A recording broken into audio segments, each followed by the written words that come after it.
വന്നിരിക്കുന്ന ഊറ്റി ചീനി എങ്ങനെ രുചിയോടെ കഴിക്കാമെന്നാണ്.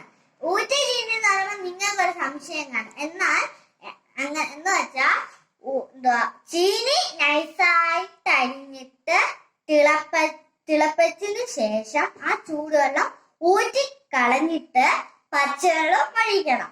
എന്നിട്ട് ചീനി തണുപ്പിക്കണം. അതിനുശേഷം അതിൽ നിന്ന് പച്ചവെള്ളത്തിൽ നിന്ന് കോരി എടുത്ത് വേറൊരു ബൗളിലാക്കണം.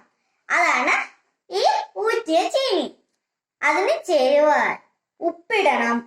പിന്നെ ഇതെങ്ങനെയാണല്ലോ, തേങ്ങ, മുളക്, വറ്റൽമുളക് ചുട്ടത്, വെളുത്തുള്ളി, ചുവന്നുള്ളി അത്രയും ഇട്ടാണ് ഇത് തയ്യാറാക്കിയത്.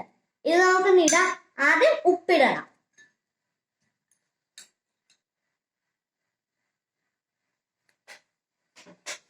എന്നിട്ട് നമുക്കിത് നന്നായി ഇളക്കണം.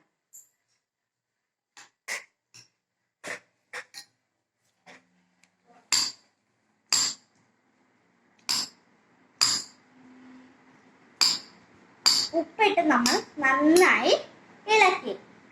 അതിനുശേഷം നമുക്കിതെല്ലാം ചതച്ച് വെച്ച് ഇത് നമുക്കിതിലേക്ക് കുറച്ചിടാം.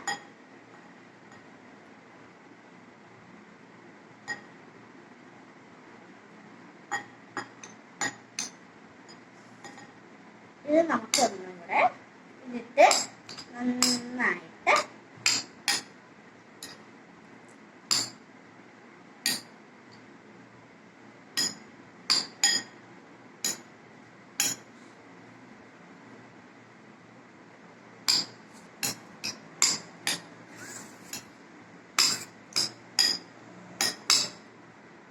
നന്നായി ഇളക്കിയിട്ടുണ്ട്.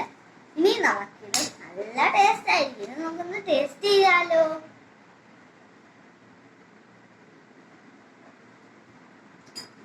അടിപൊളി. ഇത് എന്തായാലും നിങ്ങളൊന്ന് ചെയ്ത് നോക്കണേ.